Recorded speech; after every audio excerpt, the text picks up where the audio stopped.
Welcome to Socialcast, your go-to place to learn about marketing, the latest social media news, and insights. Brought to you by Social Bakers. Welcome to the next Socialcast episode. Today, we're speaking to Kathryn Johnson, and we're speaking about messaging automation and how to integrate that into your business strategy, a challenge that's going to become increasingly important moving into 2021.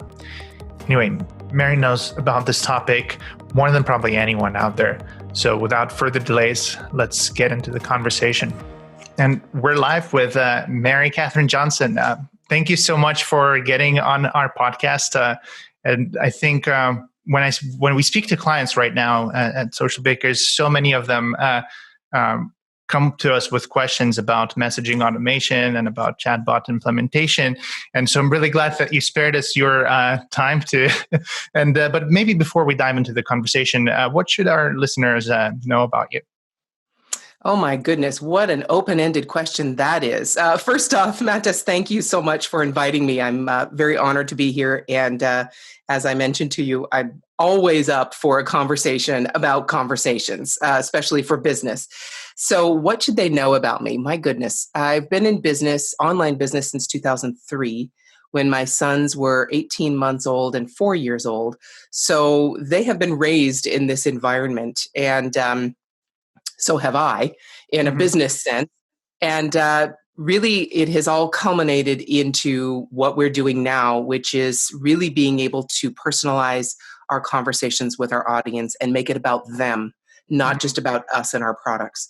So really, that's, 17 years, coming on to 18 years in March of 2021. That's what all of everything I've done has basically snowballed and culminated in this industry, this direction, which is, again, monetizing conversations. And I've done many different businesses in many different fields, and it's so much fun. Right. So you've seen this kind of industry for a while now, and I'm sure, you've helped many businesses. And did you see kind of challenges change over time? And if they have, how did they change? They have changed, but they've really stayed the same. So unfortunately, when many marketers get a hold of some of these technologies, they use them just to make money. So those marketers, they don't necessarily ruin it for the rest of us, because if you are here to serve your audience and serve your customers, then you will always do that. No matter what platform changes happen, no matter what restrictions come your way, you will be at a heart serving your audience and your customers. And so whether or not you can message outside of 24 hours or whether or not you can send a particular type of message won't matter, because you will find a way to serve your audience. So the changes that I've seen have been new technologies coming and taking over, like chatbots. And the standard human nature take advantage of those technologies. And those of us who really are at heart working for our customers will find a way. So in that sense, it's changed and it hasn't changed. But the conversation has absolutely changed, going from long-form email, long-form sales pages, long-form copy, to actual conversations, which are really like conversations. They're like texting.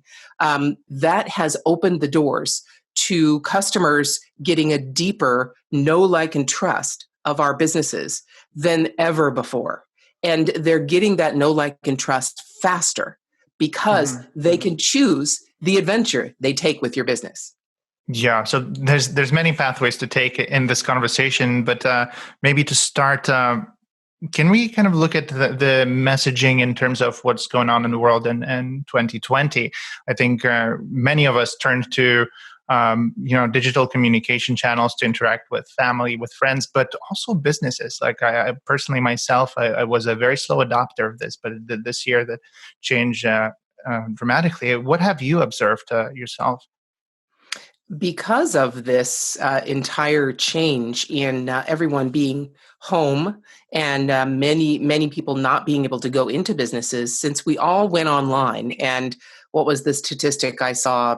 400 something percent increase in online sales, in business, e-commerce stores and things like that. Because we've changed to that format, because it was our only option, we have seen many more people choosing to communicate with businesses in this way.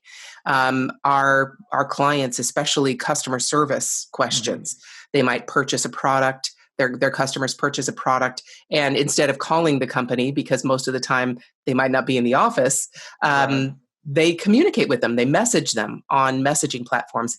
Even the demographic who isn't as comfortable with that, my husband, I always use him as an example. He doesn't even own a cell phone. So he would not be messaging a company or using the chat option. He would call. And even he has been forced, because he would call a company and they would say, oh, due to COVID, we are not open. We are not able. Please message us on our website. So we've been pushing this new communication because of all of the things going on in the world. And in many ways, that is an opportunity, a huge opportunity for businesses to, again, serve their customers in the way that their customers are choosing. Because that's what conversations like this are all about. We build the conversation, we build the road, we build the vehicle that our customers can take, but our customers choose when to get in that vehicle and how fast to drive, and then if and when they want to exit. So we're giving them more control, but we're building that pathway ourselves. Yeah, I always felt like potentially messaging was maybe the problem was kind of a generational thing. And maybe you could kind of expand here a bit. Like if you look at messaging alongside the more traditional channels like email marketing and so forth, what should we marketers really be taking into consideration when we're comparing them? Thank you for asking that question, because I really, this is my pet peeve. Okay. This is the thing that gets me the most when we miss that opportunity. So definitely email is obviously still a valid and useful and targeted way to communicate with our audience and our customers as marketers. But it is a telling platform. You can't interact with an email. Really, we can only tell a story, which several years ago, we marketers realized, oh my goodness, people want stories. So we started making our emails story-like. Well, now you can take that story that you're telling people. And again, remember, the purpose of the email is not, hey, buy my stuff, right? No matter what, the purpose of the email is a transformation you're trying to have your customers have with your products and services. So if you take that story that develops that transformation and you translate it into chatbot copy, which is text-like, which is not long paragraphs, it is absolutely translate that transformational story into a back and forth conversation. Think about where you're saying things in your email and where you can turn that into either a leading statement, like, you want this, right? Or an actual straight up question. Are you looking for this? Either one of those, but you're still taking that transformational story and you're just putting it into as if you were speaking to this person straight on and leading them down a path, and then giving them the opportunity to take a right turn here or a left turn there and go down a different path. But it's still conversational storytelling. And that is the opportunity you have to take out all of the expectation. When I write chatbot copy, my expectation, of course, is those people who want to interact with this business and potentially buy something, for them to be able to do so. But I don't have the expectation that that's going to happen. I put in opportunities for the customer to choose to leave. Because in our chat world, especially if you're using anything on Facebook and Facebook Messenger chat, you want that opportunity for people to exit your conversation without them blocking your conversation, because Facebook doesn't like that. So give them those opportunities to say yes or no. And if they say no, take them on a different path. That opportunity is golden for you, not only to be able to build it and build that conversation, But then the biggest gold mine you will ever have as a marketer is to iterate that conversation. It doesn't stop when we just build it. As people engage with that conversation and actually go through that conversation and take that adventure, if you go back and look at every single text message, every single button, and iterate the copy to make sure the most number of people possible keep going through, that's where you will have the biggest impact on your business. Mm-hmm. So what usually happens when businesses start with automation or they choose to implement chatbots? Where do maybe they take the wrong step when they start? What have you seen happen? The biggest wrong step is, again, this pet peeve of mine, which is they just take their emails, because most companies already have an email automation, right? They'll have an email automation of, first I give them this when they opt in for my lead magnet, and then I take them on this adventure with my email. So the biggest mistake businesses make is taking that email and just breaking it up into chunks and putting it in a chatbot. Mm-hmm. That's what I mean by translate it. Think about this. You have to switch your brain. When you're writing an email, you're writing a story. You're taking someone on an adventure with a story. Think of a novel, right? Of course, it's not as long as a novel, but it's the same concept. Mm-hmm. You have lots of words you can use. But when you're doing a bot, you need to discipline yourself to actually distill that down to very few words, saying the same thing with very few words. Poets do this very well. Right. Short story writers do this very well. You need to put your brain in that mindset, not of a long form story and putting a bunch of ands and thes and so forths and all those things in there, but to really distill it down to the essence of what you're trying to say and say it with less words. And if you do that and you still have that essence of the transformation, you will have a very powerful tool for your business. Yeah, it sounds like it's essentially the problem remains the same. We just need to slightly change the approach. And it's a really interesting challenge for marketers. But what about those marketers who maybe are still avoiding getting into automation of this kind and are a bit maybe afraid to start with chatbots? How essential is it to businesses nowadays? I will tell you that I really do think that this will be the main form of communication with businesses very, very soon, because of course technologies don't just stop developing. Mm-hmm. So this is the first instance of it, and we all know of AI, of artificial intelligence. Well, chatbots are I call them infant AI. All right, they're not even sitting up in a high chair yet. Right. AI, they're not at all programmable like actual artificial intelligence is. But that's where we're headed.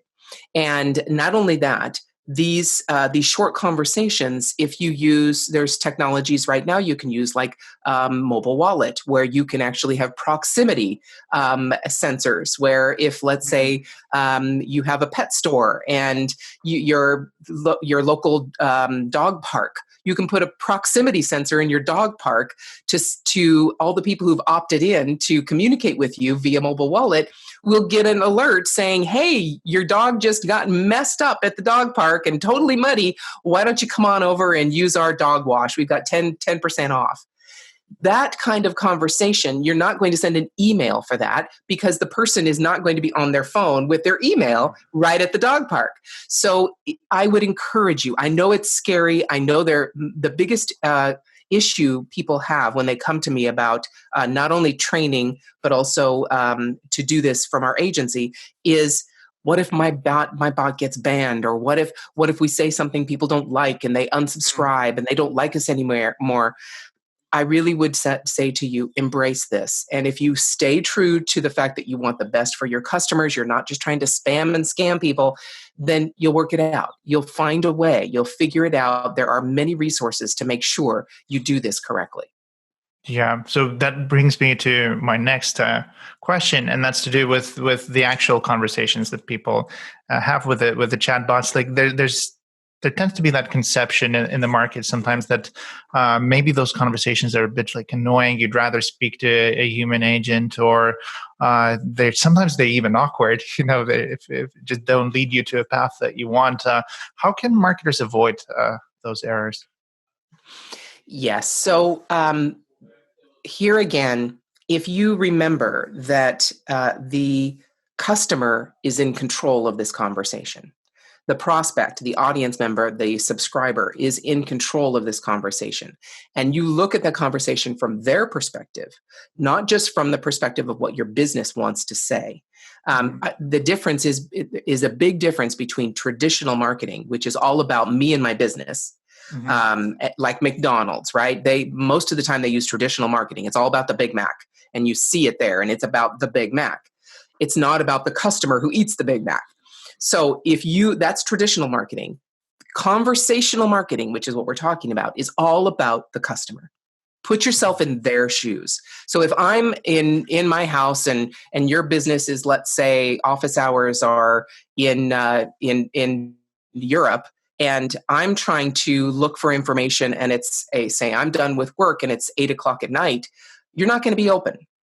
So how are you going to be able to communicate with me and my time and be able to answer the questions I have when I have them, not just when you're available to answer them? And if you create these conversations from that perspective, you will not be annoying, you will not be spammy, you will not be uncomfortable. I have fun with it. So with my chatbot, if someone types something outside of the bot, and instead of clicking a button, they type an answer, and the bot doesn't know what to do with that information. Right. Well, I have a default reply that comes in and says, hey, so-and-so, and I use their first name. Hey, first name. I'm a new bot. I'm still learning. And I'm not really sure what you ask when you type a reply, but I always know what to do with a button that you click. So nice. What can I answer for you? Please choose a button below. Right? So that's how I can make it fun, and I can make sure they understand I have limitations, but I'm really here to answer your questions. So what can I do for you?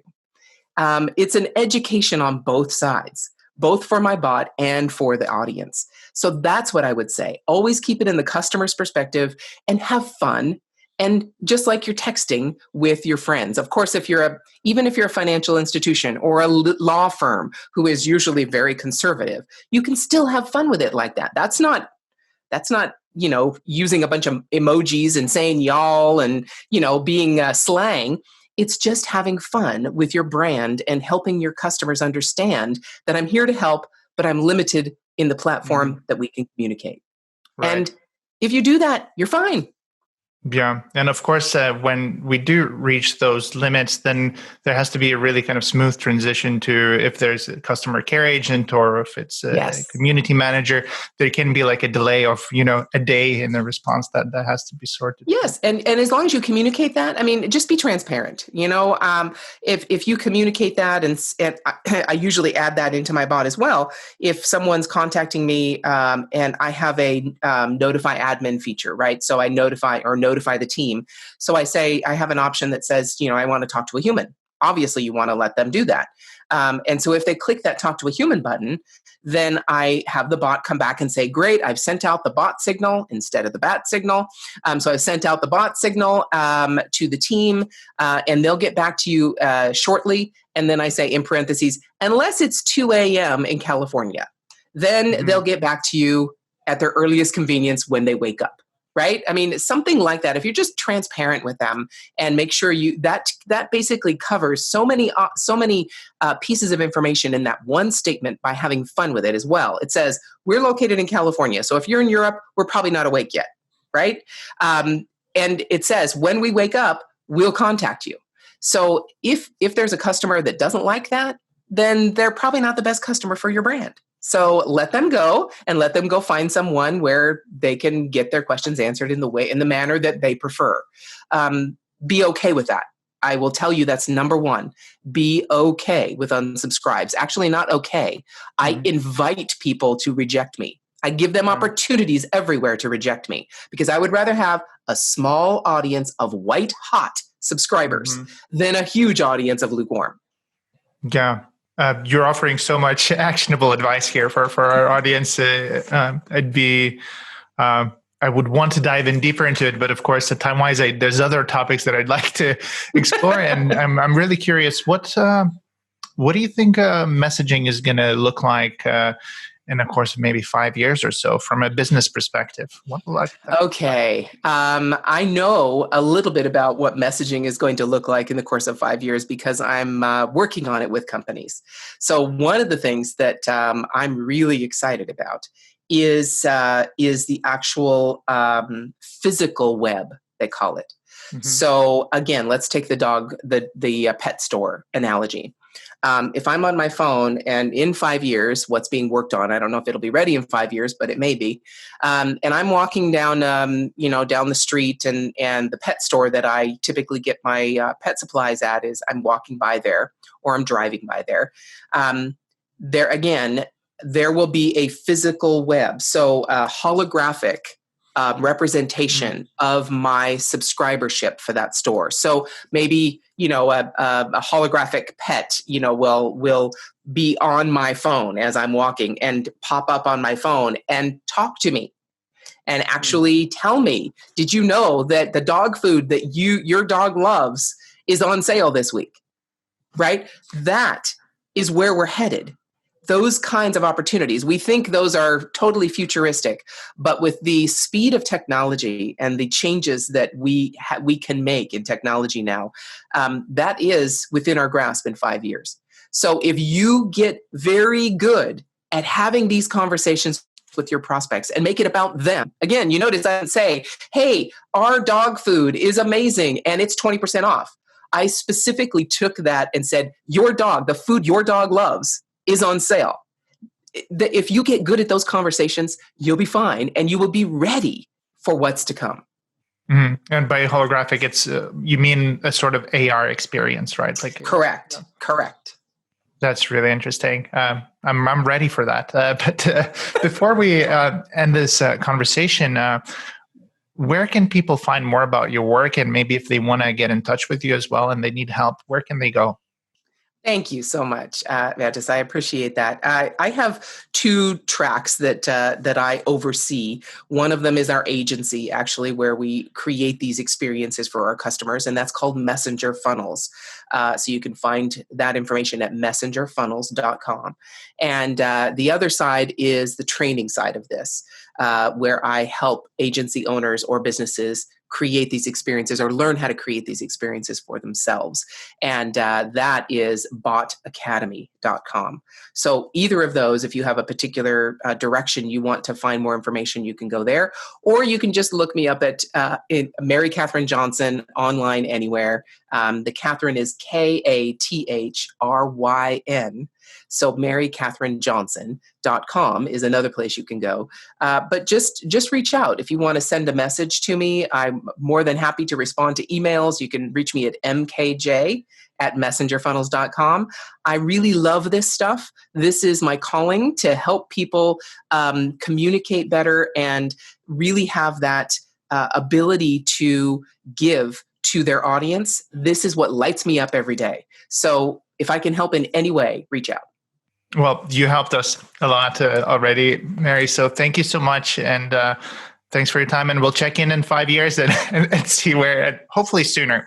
But oh my goodness, isn't that amazing? I don't know. I'm just all kinds of dreams come to my head when I think of those kinds of things. It's scary on one side, but really exciting on the other. All right. Well, thank you and take care. Take care. Thank you so much.